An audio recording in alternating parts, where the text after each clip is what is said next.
Всім добрий вечір.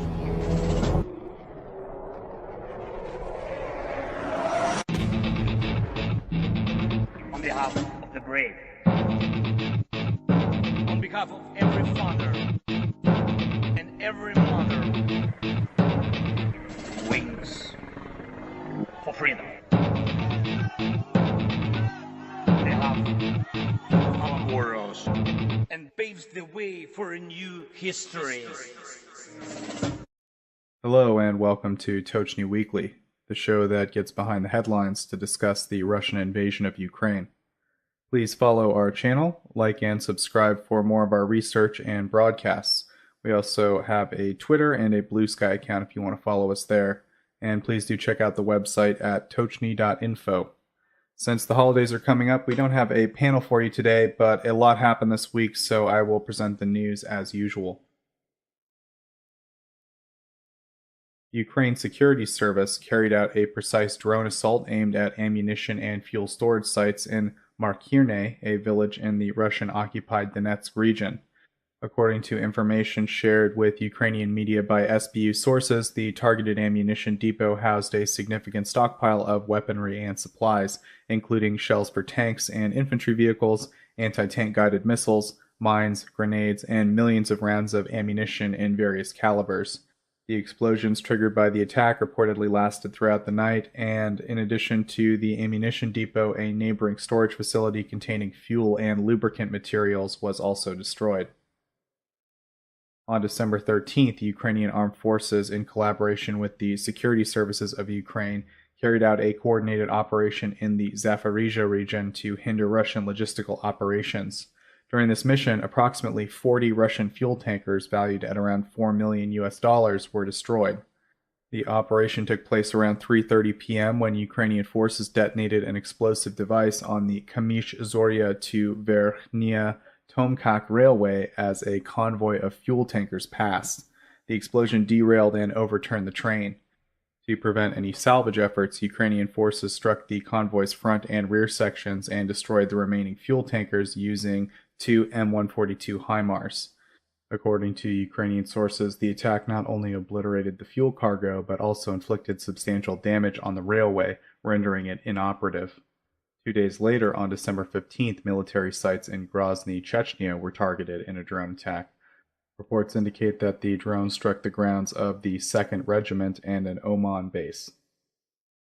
Explosions were also reported in the Murmansk region of Russia, in an area housing several military facilities, including the Severomorsk 1 military airfield.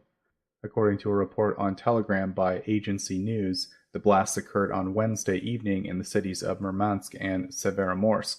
Witnesses described feeling shockwaves from the explosions up to several tens of kilometers away. Footage from one explosion shows it likely took place near military installations surrounding the Russian Northern Fleet's main naval base in Severomorsk. This area also includes 2 military airfields. The Barents Observer, a Norwegian publication, analyzed the video's location and confirmed the presence of key military infrastructure such as Severomorsk 1, weapon storage facilities, and bunkers. Severomorsk 1 is situated about 13 kilometers from the video's recorded location, and it is the second largest airbase on the Kola Peninsula. It supports operations for fighter jets, bombers, and maritime surveillance aircraft, and hosts a squadron of Ka-27 helicopters. There is an open weapons depot around 11 kilometers from the blast site. To the northwest of the facility, installations for mobile anti-aircraft missiles and electronic warfare equipment are located. There have been no official statements regarding the cause of the explosions from either side, and Severomorsk itself is located around 1,900 kilometers from Russia's border with Ukraine.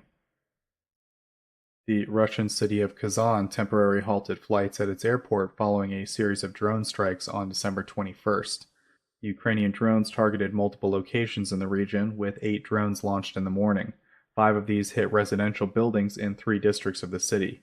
An independent Russian news outlet Meduza detailed that 4 drones struck 2 high-rise apartment complexes, while 1 hit a smaller residential building, with no injuries reported. Russian state media outlet Kommersant confirmed that flight operations at the airports in both Kazan and the nearby city of Izhevsk were suspended. Additionally, the Kazan mayor's office announced the selective evacuation of schools. Meanwhile, TASS, another Russian state media outlet, relayed a statement from Tatarstan's governor's office noting that a drone targeting an industrial facility in the area failed to hit its mark. I also saw on social media a lot of rumors, so take it with a grain of salt, but that the head of the industrial park that builds the Shahed drones lives in one of these residential buildings. But again, just a rumor. Ukrainian Armed Forces General Staff has confirmed a targeted strike on the Novoshakhtinsk oil products plant in Russia's Rostov Oblast. The strategic operation was conducted overnight on December 19th and involved collaboration between Ukraine's naval forces and the security service. It focused on infrastructure and production facilities essential to Russian military logistics. According to military officials, the Novoshakhtinsk plant is the only active oil refinery in the region, playing a critical role in supplying fuel to the Russian armed forces. The facility produces various types of fuel, including fuel oil, marine and diesel fuel, furnace fuel, and straight-run gasoline, with an annual processing capacity of 7.5 million tons of crude oil. The attack specifically targeted the Ilau AVT 2.5 catalytic cracking unit, a core component of the refinery responsible for separating crude oil into usable fractions. A fire was reported at the unit following the strike, although a detailed assessment of the damage is still underway. Ukraine suffered a significant cyber attack targeting its government registries, marking the largest such incident in recent times. The attack was attributed to Russian hackers and has temporarily disrupted key systems in the Ministry of Justice. Hackers claim to have destroyed all access data, including backup files stored on servers in Poland. According to Olha Stefanishyna, Ukraine's Deputy Prime Minister for European and Euro-Atlantic Integration and the Minister of Justice, the unified and state registries managed by the Ministry of Justice were forced offline due to the attack. She confirmed that the attack was orchestrated to cripple essential government services, and she stated that in collaboration with experts from other services, they are actively working to mitigate the impact and restore affected systems. And she emphasized that the attack was a deliberate effort by Russian entities to destabilize critical state infrastructure. The hackers allege that they have stolen and permanently erased over 1 billion lines of data, while Ukrainian authorities continue to assess the full extent of the damage and counteract the breach. Ukraine is testing a number of weapon types, so I'll just go over a few of those this week. Ukraine's Ministry of Defense announced enhancements to its fleet of M113 armored personnel carriers, originally supplied by the United States and other Western nations. These upgrades involve the installation of modern, remotely operated combat modules, improving the vehicle's operational effectiveness. The M113 is a fully tracked armored personnel carrier developed in the U.S. and was produced between 1961 and 2007. Its design features basic anti-ballistic armor and machine gun weaponry, making it ideal for safely transporting infantry to the front lines, though it's unsuitable for direct assault missions. The Ukrainian engineers have equipped the vehicles with the domestically produced Tavria module. The system integrates 2 machine guns, one 14.5mm and one 7.62mm, enabling the gunner to operate from within the vehicle's protective armor. Using a monitor to view the battlefield, operators can avoid the exposed positions required by the original M113 gun design.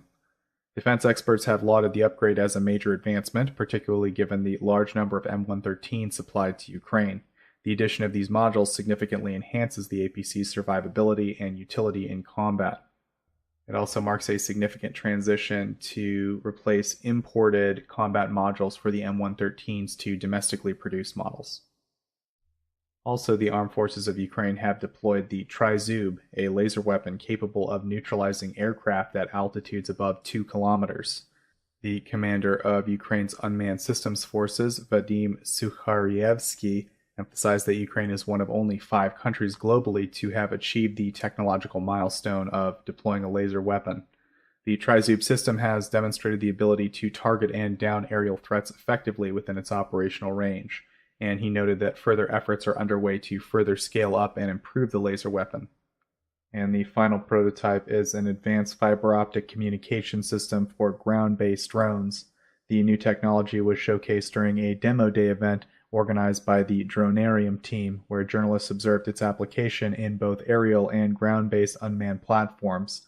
The system includes a specialized 2.3 kilogram coil capable of deploying up to 10 kilometers of fiber optic cable, along with a media converter and a flight controller.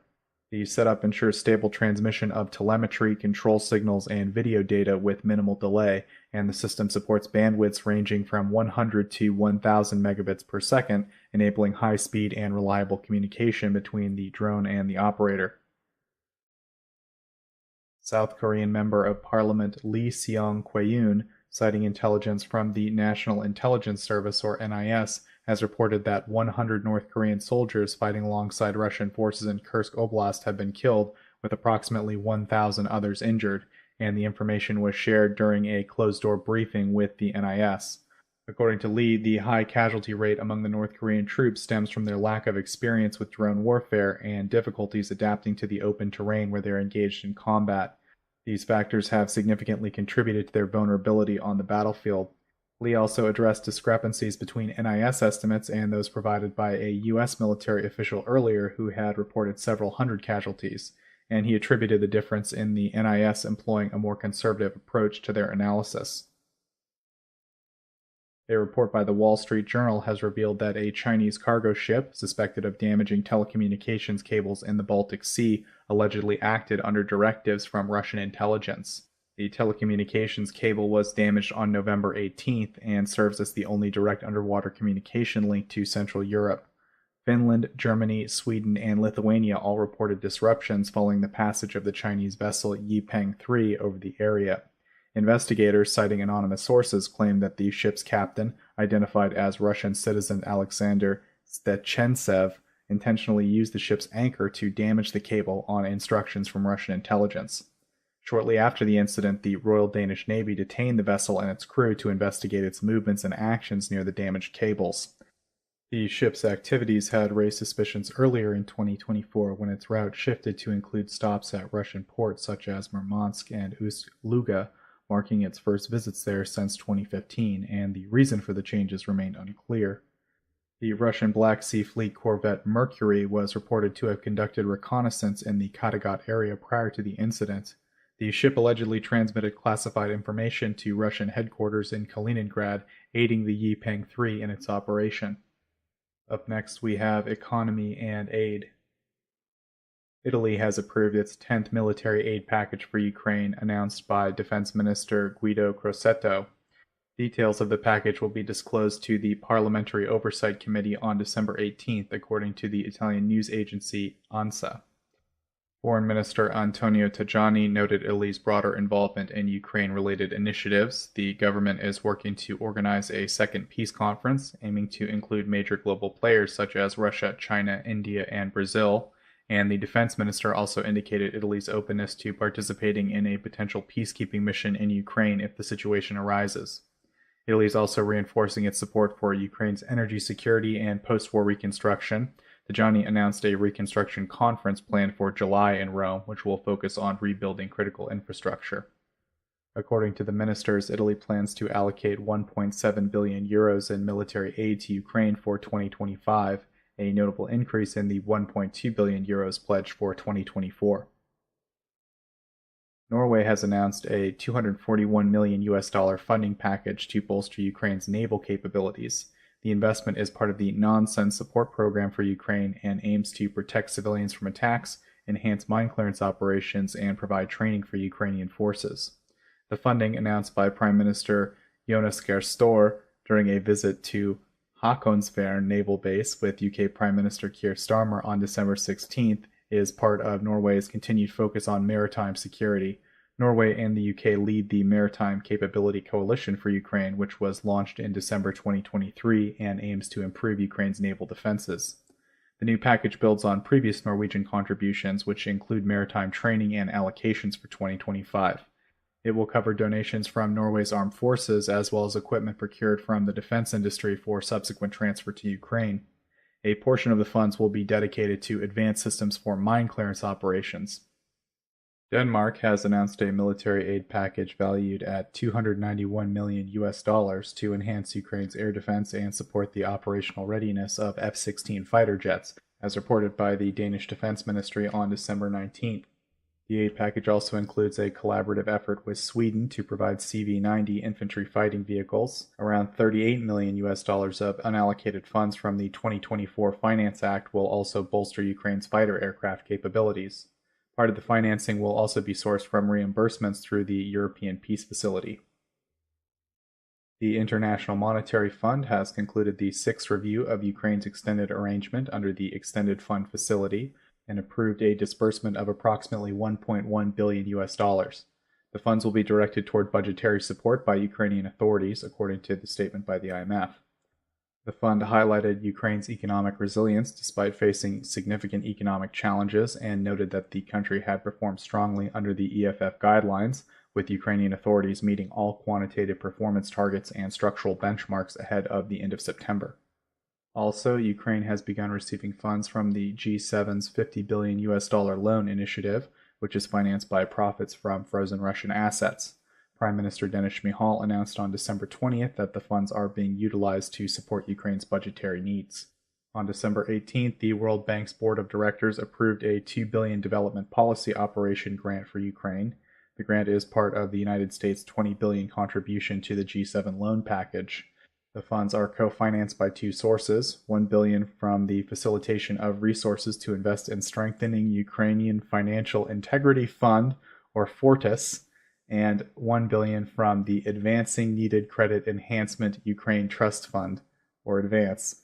I don't know if that acronym works. Anyway, supported by the United Kingdom and Japan.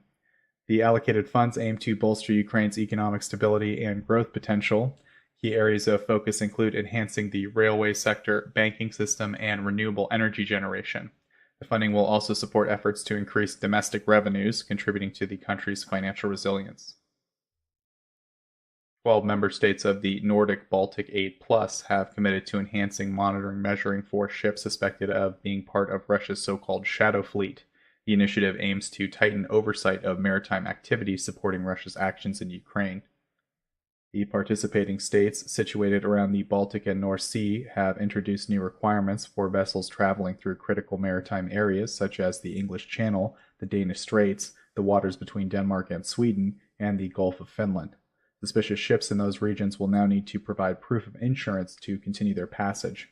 Collected data on non-compliant vessels, particularly those that fail to respond to inquiries, will be analyzed in coordination with international partners to assess their activities.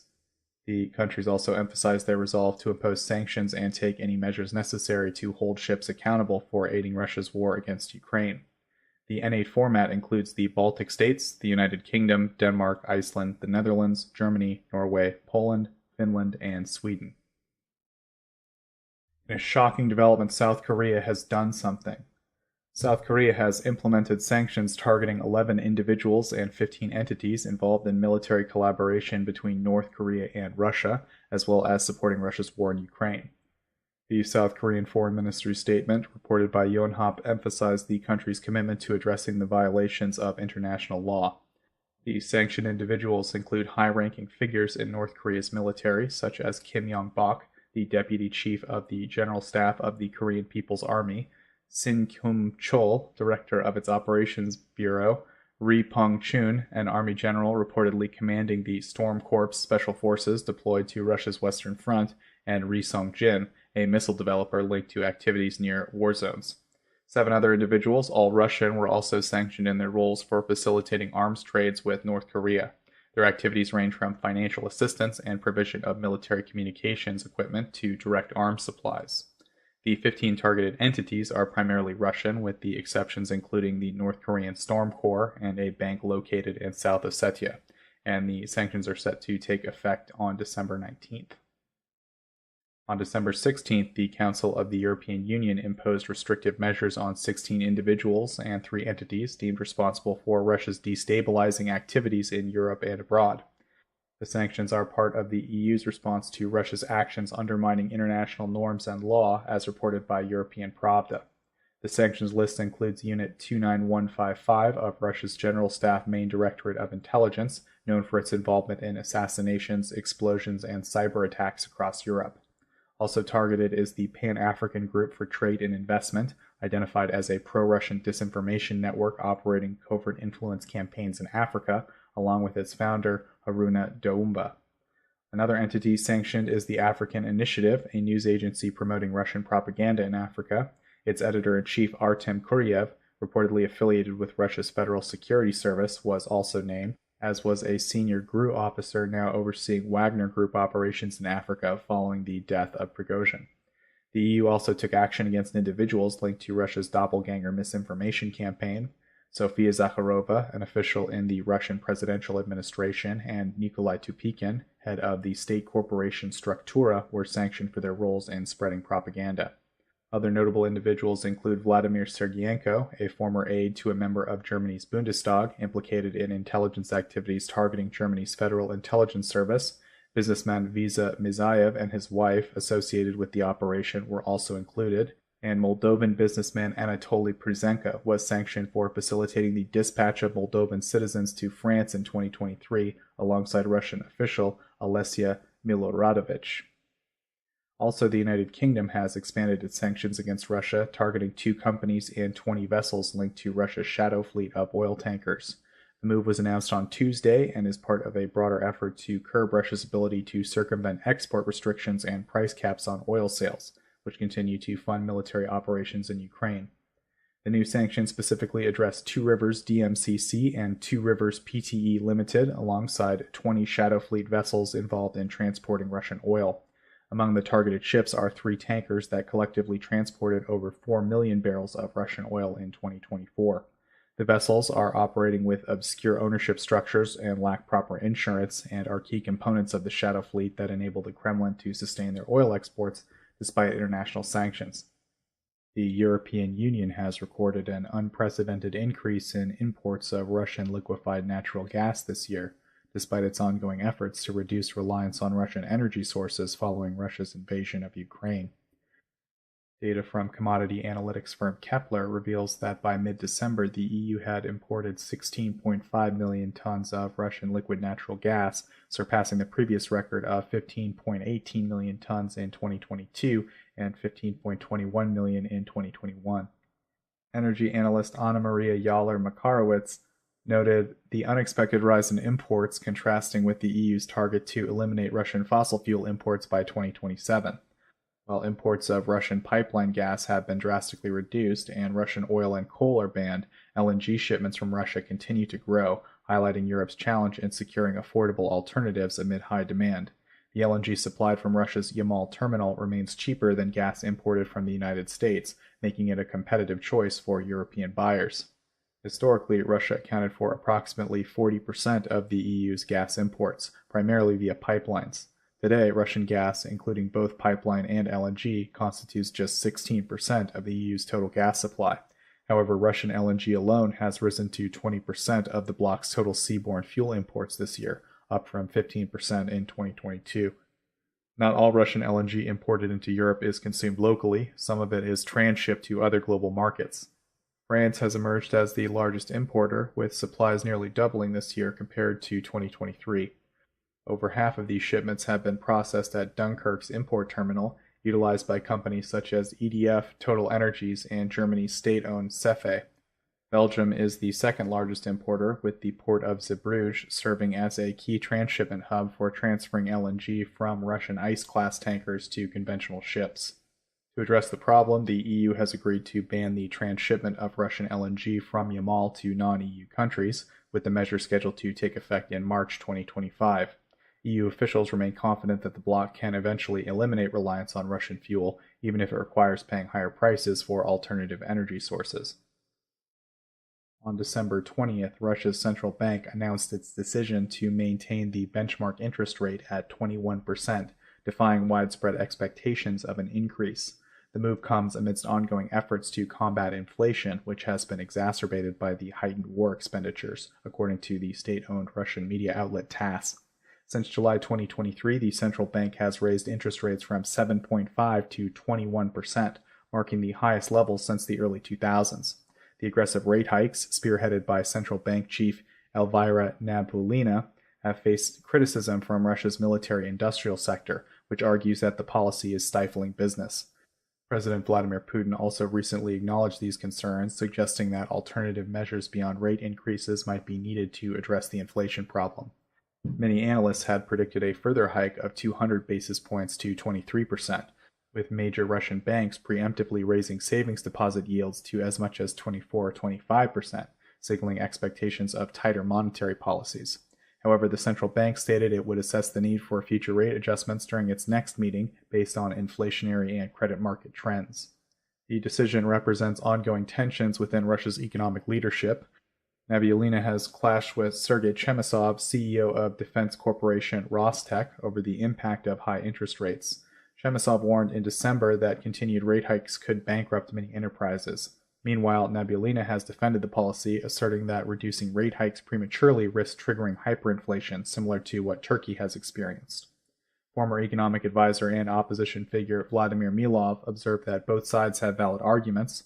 While high rates threaten the viability of businesses, lowering them could destabilize the economy further.